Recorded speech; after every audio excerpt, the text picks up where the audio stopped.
Welcome back to What's Up Stratford. I'm here with some exciting stuff going on in robotics at the Stratford District Secondary School. Joining me is Andrew Bradshaw and Declan O'Neill. Andrew, thanks for joining. Tell us about this robotics club that you have at the SDSS. Well, it's a group of probably about 60 students from grades 9 all the way up to grade 12 and fifth year even. And they're very passionate engineering students who are into competing with robotics. So we compete in the world's largest robot competition, and these students have put in hundreds of hours starting in September. In fact, some of them even started brainstorming in August, after school virtually every day, at lunch virtually every day, and sometimes even during class when they've got some spare times, working on designing, building, programming, testing, and troubleshooting robots for competition. Declan, most kids at 3:15 when the bell rings, they are just running out the door. Why do you want to hang around school for till ultimately you're kicked out?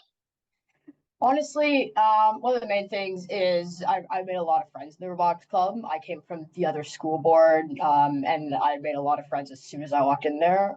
Also, just the atmosphere of the room is really nice. We have all the robots all over the place. We have the arena set up. You can go work on your robots, build your own, test your code, all sorts of stuff. And honestly, just working with my team is really fun as well. So Declan, tell us what this means to be a robot, and you talk about maybe a game, or what is the competition? Tell us how that works. Yeah, so we are part of Vex Robotics, the world's largest robot competition. And so every year they come out with a game that we have to build robots to play in this game, essentially. And then we go to tournaments to play these games against other teams all over the world, essentially, yeah. Hey, Andrew, Declan says you're going to different tournaments. How do you fund this, and how can the community help you reach your fundraising goals to make sure you're going to places like the DEX competition in Dallas? Normally, we fund this every summer. I go out and essentially ask corporations, local companies to sponsor us, and I've been really lucky with that, really blessed with that. We've got great community support, and every year I get somewhere between $5,000 and $10,000 that helps us considerably. Now, this year, when we have become one of the top teams in the province, we've been ranked, in fact, one of the top teams in the world. One of the teams has been ranked in the top percentile all season long.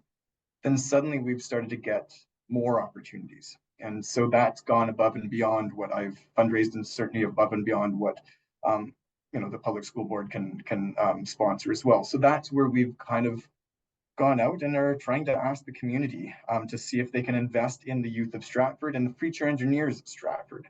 I know that I've got several friends who are engineers in town, and one of the things they complain about is how to keep talent in town, because a lot of them want to go to Ottawa or Toronto. And so one of my suggestions is that these are the local youth of Stratford who are very, very interested in becoming engineers and roboticists, mechanical engineers, software engineers, etc.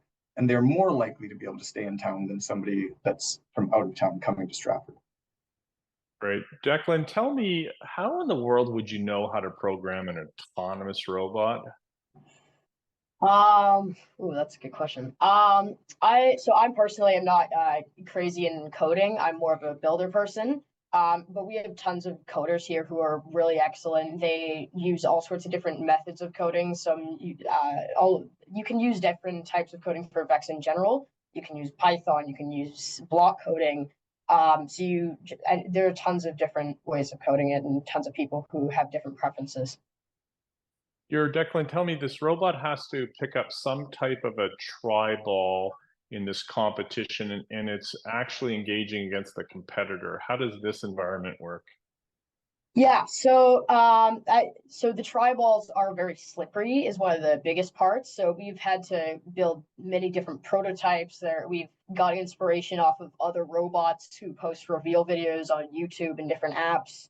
And so we take our inspiration and we test different prototypes. We figure out what the best way is. So the tri-balls are really slippery in this case. So we found adding a material known as slip mat to an intake can make it really grippy. So we're able to grab onto the tri-balls really easily that way. Well, Andrew, best wishes for your entire teams of 4 to make it provincially as well as internationally. Thanks for putting Stratford on the map in the engineering world. Well, thank you for having us, Peter. Declan, best wishes for great success for you too as well. Thank you. Thank you. Thank you. I'm your host, Peter Mirage of What's Up Stratford. Thanks for joining us and make it a great day.